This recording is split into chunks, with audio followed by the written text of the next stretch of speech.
হঠাৎ বুক ধড়ফড় করলে আতঙ্কিত হওয়া স্বাভাবিক, তবে অধিকাংশ ক্ষেত্রে এটি মারাত্মক কিছু নয়, তবে সতর্ক থাকা জরুরি। হঠাৎ বুক ধড়ফড় করলে তাৎক্ষণিকভাবে উক্ত পদক্ষেপগুলো নিতে পারেন। ১. শান্ত হওয়ার চেষ্টা করুন।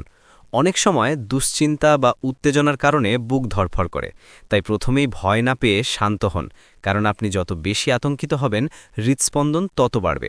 ২. আরাম করে বসুন বা শুয়ে পড়ুন, শরীরকে শিথিল করে দিন। ৩. দীর্ঘশ্বাস নিন।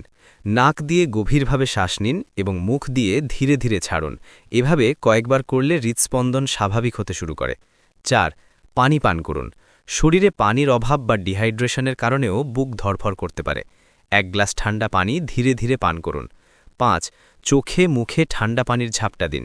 মুখে ও চোখে ঠান্ডা পানির ঝাপটা দিলে শরীরের ভেগাস নার্ভ উদ্দীপিত হয়, যা দ্রুত হৃৎস্পন্দন কমাতে সাহায্য করে। ৬. কাশি দিন। জোরে জোরে কয়েকবার কাশি দিলে বুকের ভেতরে চাপ সৃষ্টি হয়, যা হৃদযন্ত্রের তাল স্বাভাবিক করতে সাহায্য করতে পারে। কখন দ্রুত হাসপাতালে যেতে হবে? যদি বুক ধড়ফড় করার সাথে নিচের লক্ষণগুলো দেখা দেয়, তবে দেরি না করে নিকটস্থ হাসপাতালের জরুরি বিভাগে বা হৃদরোগ বিশেষজ্ঞের কাছে যেতে হবে। বুক চেপে আসা বা তীব্র ব্যথা হওয়া, শ্বাসকষ্ট হওয়া, প্রচণ্ড ঘাম হওয়া, মাথা ঘোরা বা অজ্ঞান হয়ে যাওয়া, গলা, চোয়াল বা বাম হাতে ব্যথা ছড়িয়ে পড়া।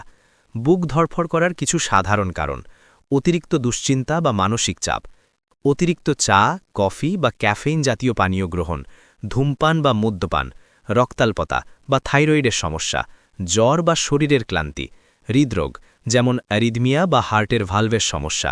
পরামর্শ: যদি আপনার প্রায়ই বুক ধড়ফড় করে, তবে অবশ্যই একজন কার্ডিওলজিস্ট বা হৃদরোগ বিশেষজ্ঞ দেখিয়ে একটি ইসিজি করিয়ে নেওয়া ভালো। এতে সমস্যার সঠিক কারণ জানা সম্ভব হবে।